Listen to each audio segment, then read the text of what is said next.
Hello, thank you for joining us on CoreTV News Hour. I am Frank Malape. President Muhammadu Buhari on Sunday evening finally moved into his official residence in the presidential villa in Abuja. Buhari and the Vice President, Yemi Osinbajo, have lived outside the villa and used the Defense House in Abuja as their office since their inauguration 3 weeks ago in order to allow renovation works to be carried out at the facility. The president's wife, Aisha Buhari, had moved into the official residence since last Thursday.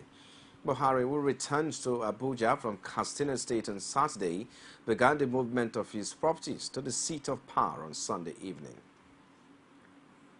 And our Bishop of the Calabar Diocese of Anglican Communion, Tunde Adeleye, on Sunday advised President Muhammadu Buhari not to discard the report of the national conference conducted during the administration of his predecessor, Goodluck Jonathan.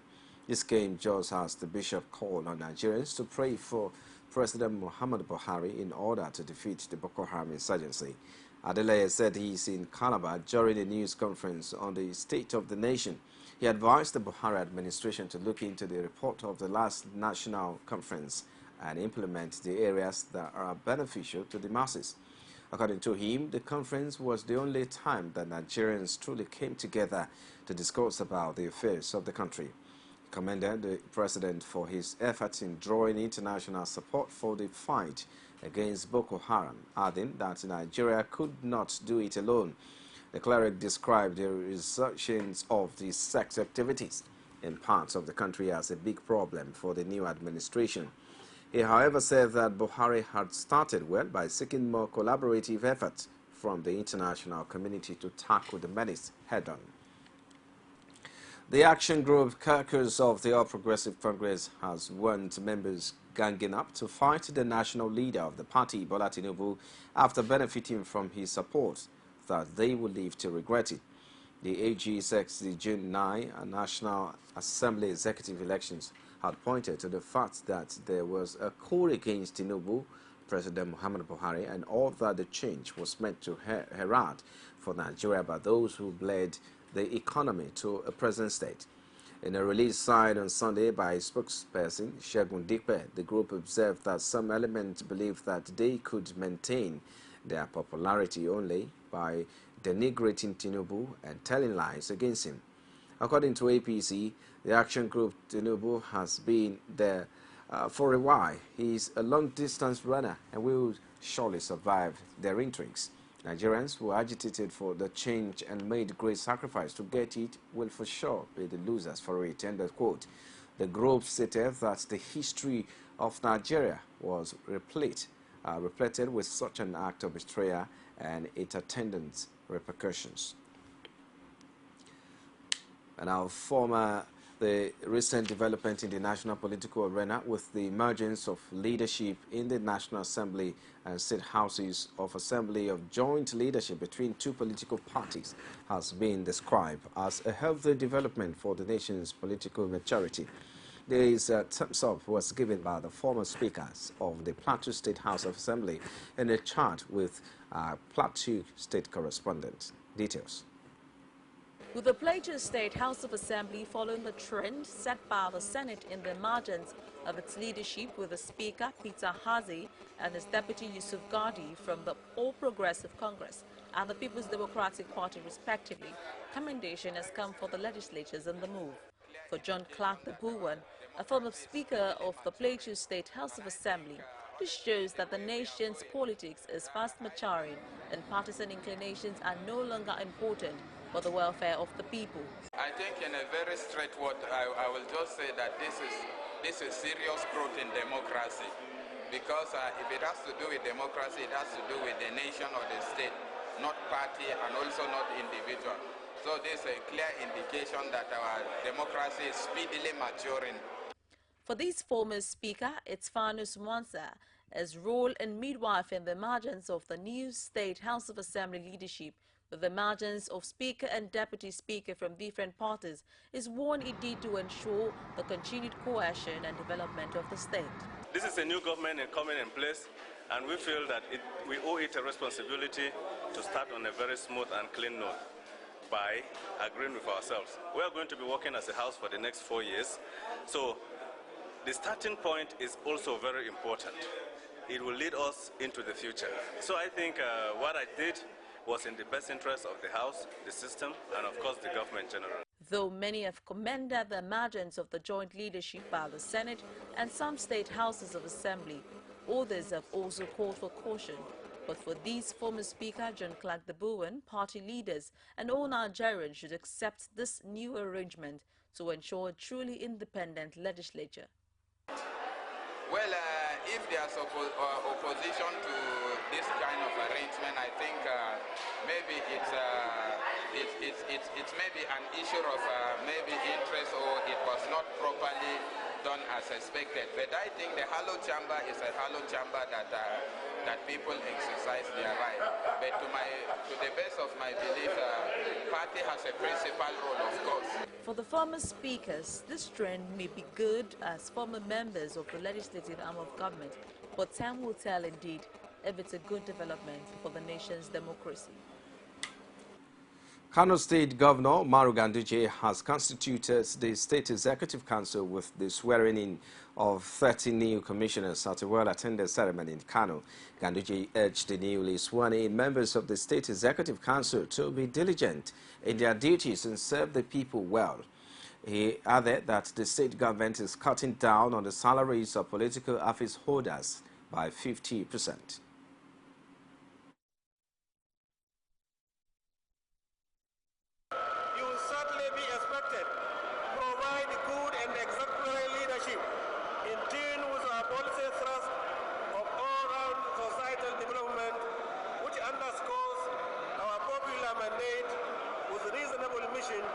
To give the people of Kano State the best leadership possible.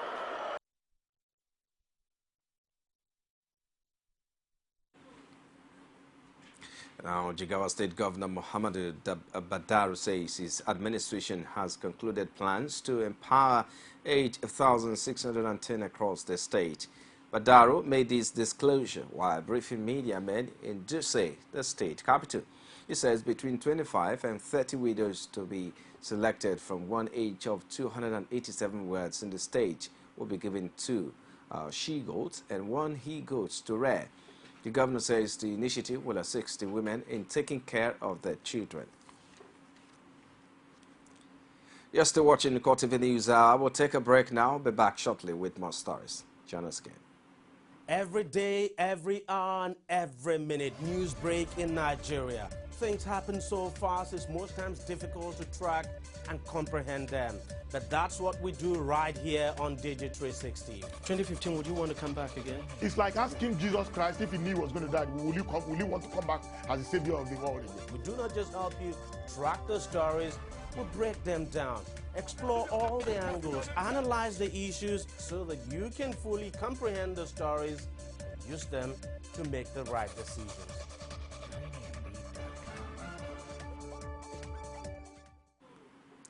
This is CoreTV News live from our Lagos studios. For more information on these and other programs, it's facebook.com/CoreTV News. You can also follow at CoreTV News NG for live streaming. Also log on to youtube.com/CoreTV. Leave a space, the news. And now for the second time in the last 2 days, another group led by former Akwa Ibom State Governor Godswill Akpabio has visited former President Olusegun Obasanjo for consultations at his hilltop residence in Abeokuta. The group, which also includes Akwa Ibom State Governor Emmanuel Udom and former prelate of the Methodist Church of Nigeria, Sunday Mbank, however, says they are in Abeokuta for what they describe as appreciation visit. The former president of Nigeria, Olusegun Obasanjo, has been in the news lately due to his residence becoming a mecca of sort, just as it was prior to the 2015 elections. The latest group to meet with former president was led by former Akwa Ibom State Governor Godswill Akpabio. After a time out of the elder statesman, the leaders of the Land of Promise say the visit was to thank the leader for being supportive of the African project, as he was described as the father of nation by the Dole. And I've never heard him say so. PDP remains the only party that in every single unit in this country, every little child will know a PDP as a party. In a place like Akwa Ibom, I keep saying so, PDP is even like a religion. Short of somebody who stands in the church to lead praise and worship, instead of saying praise the Lord, saying PDP. So nobody can say such a party is not a formidable institution in this country. It's still one of the largest parties in Africa in terms of membership and spread. Commenting on the last election, the former governor Godswill Akpabio stated that the judiciary have the right to hear cases brought to the tribunal, but maintained that PDP is an household party in the state which was destined to win even if elections were conducted 5 times in a row. I actually believe in the will of God, and I believe that the judiciary is still alive to its responsibilities, and that the judiciary remains the hope of the common man. And so the Akwa Ibom Election Tribunal, it's normal for people to challenge an election after the election has been done. But like the governor pointed out, PDP is like a religion in my state, and I know it is so in many other parts of the federation. So even if we do election 5 times in Akwa Ibom, PDP will win 5 times in Akwa Ibom. So the word is no shaking. While asserting that there was no regret in his 8-year rule, Akpabio enjoined senators to support any move to reduce cost of governance in order to save money for the president to carry out developmental projects in the country. The Lagos State chapter of the People's Democratic Party says it will want Governor Akinwumi Ambode to probe its predecessor, Babatunde Fashola's 8-year administration.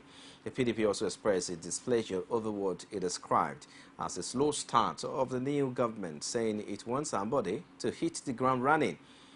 The party, in a statement issued on Sunday by its publicity secretary, Taufik Gani, said the inability of the incumbent governor to probe Fashola and begin in earnest development work in Lagos was a bad omen for any meaningful development in the coming 4 years of this administration. The major opposition party in the state alleged that the 8 years of ex-governor Fashola was characterized by human rights violations and misappropriation of funds.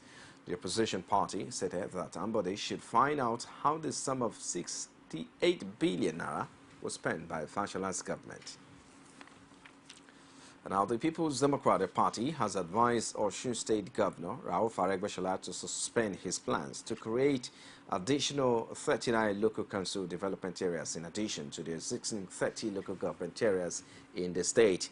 The Director of Media and Strategy by the PDP in Osun State, Diron Demi, gave this advice in a statement in Osogbo on Sunday. According to the opposition party, the situation on the ground now does not call for creation of new councils when the existing ones have not got enough funds to make their impact positively on the lives of the people at the grassroots. The last House of Assembly, which had all its members from the ruling party, had some days before the expiration of their tenure passed a bill to establish 39 additional local government areas, and this followed the outcome of a referendum conducted by Osun State Independent Electoral Commission. This was preceded by the bill sent to the House by the governor to seek the lawmakers' approval for the creation of the new council areas. The PDP stated that rather than taking into consideration the peculiar needs of Osun State and its financial capacity, the governor was busy copying Lagos State programs, even when they were not needed in the state. Effort to get the reaction of the governor to the PDP's advice was unsuccessful. Now, the People's Democratic Party in Ekiti State has alleged that the recent workers' verification exercise in the state has revealed how over 4 billion naira entitlement of workers was diverted to the All Progressive Congress. The party alleged that ghost workers detected during the exercise was among the methods used to perpetrate the fraud by former Governor Kaude Fayemi's administration. In a statement by the State Publicity Secretary of the PDP, Jackson Adebayo in Ado-Ekiti, the party claimed that some of the civil servants who collaborated with the APC in the shady deal and who claimed that they were shortchanged exposed the deal. Adebayo said the money involved in the fraud amounting to 2.1 billion naira was withdrawn from the salary account of civil servants and moved to the APC Secretariat for sharing from time to time in 4 years that the government led by Fayemi lasted in Ekiti State. The PDP spokesman also added that the missing deductions from workers' salaries for the month of April, May, June, July, and August 2014 running to about 1.8 billion naira was also traced to the APC secretariat. And our chairman of the All Progressive Congress in Bayelsa State, Tiwe Orominige, has said the party will not adopt any candidate for the coming governorship election in the state. He said a standard bearer for the party would emerge at a strict primary election that would be conducted by the party. Orominige made the clarification at a news conference in Yenagoa. He further reiterated the expulsion of two party members, Richard Podo and Franco Putu, saying their expulsions remain and that the party stood by that action. He said the suspended members, 7 of them, including the former secretary of the defunct new PDP, Godwin Sidi, had the right to fair hearing and right to defense. He said already the SWC had set up a committee in respect of that, stressing that party constitution also stipulates that they still have the right to appeal if the committee found them guilty. As Muslims continue with the Ramadan fast, Muslim clerics in Owerri, Imo State, have also called on Islamic faithful to shun all forms of evil. They urge them to rather concentrate on the dictates of the holy month and observe the daily 5 obligatory prayers as well as the voluntary ones.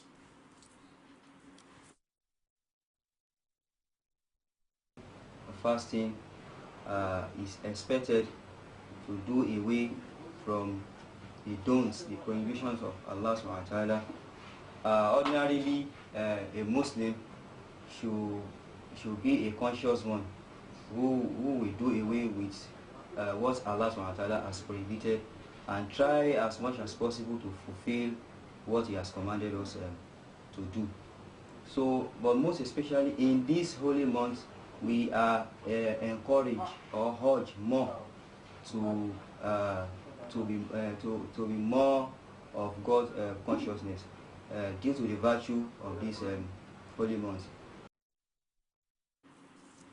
Now, the Sorokin Hausawa, who is the head of the Hausas in Imo State, in a chat with CoreTV News in his palace at Ama Hausa community, admonished his followers to observe the holy month diligently. Which all Muslims used to gather in the mosque. I used to lecture them that please, this month is the holy month. We're going to send the Holy Quran for us to the Muhammad Rasulullah sallallahu alaihi wasallam. This is the holy month where God asks us to sacrifice ourselves, sacrifice our food, sacrifice everything, not to drink water, not to talk lie, not to cheat one of our brother, not to cheat one another friend, not to do bad thing, not to kill anybody, not to play any trick to any person. Please just continue in your fasting and holy fasting as you holy like yourself.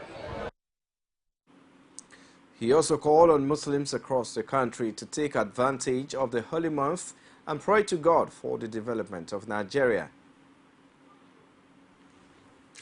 Now, with the issue of the fuel subsidy still on the front burner, the Center for International and Advanced Professional Studies has put together a seminar with the theme Fuel Subsidy, to take a closer look at fuel subsidy. Precious Christine, our correspondent who was there, has more in this report presented from our studios. The issue of fuel subsidy is one that has become the proverbial bull in the china shop for Nigeria. With this in mind, speakers at the seminar gave an account of what they believed can be done to address the issue.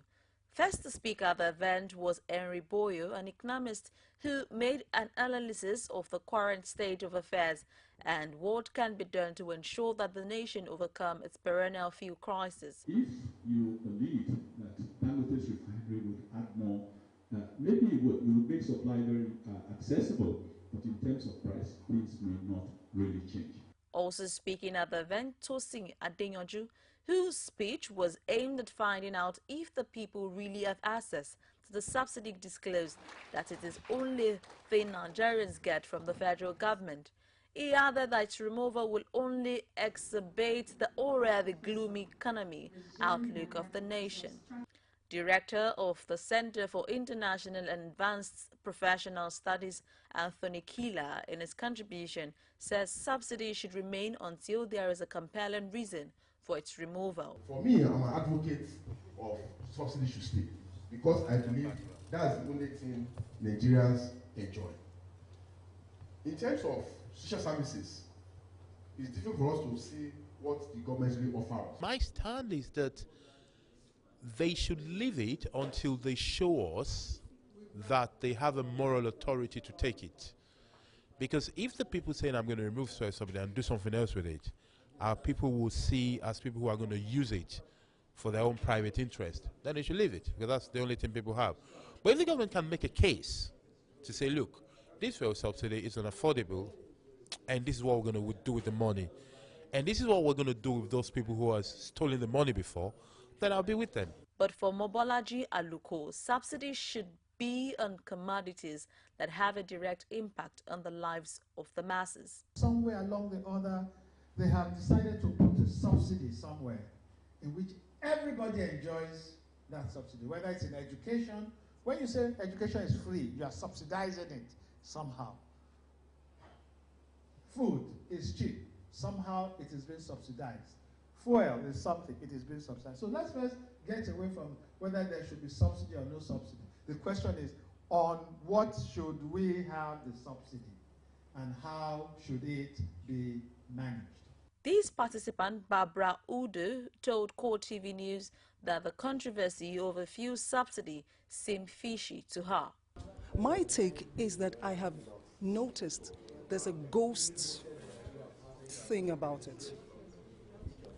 Fuel subsidy, fuel stay is a ghost. I don't know what it is. I don't know what it is it's doing for us or the people out there. But I still believe that there's this small number of an elitist group who gain from these things called subsidy. I don't know what it is. But however, we actually cannot blame this many that cannot partake of, talks like this, because a lot of us don't even know. I say us because a larger number of Nigerians don't even know what fuel subsidy means. They don't know how it translates to their everyday. So that's my take. That's what I'm talking about. As the issue of fuel subsidy lingers, it can only be said that this will be the first major test the present administration will pass through, and Nigerians are hopeful that the government will take the best measures to solve all the situation. Well, and that's a wrap on CoreTV News at this hour. Many thanks for watching. I am Frank Omalape. I'll see you again.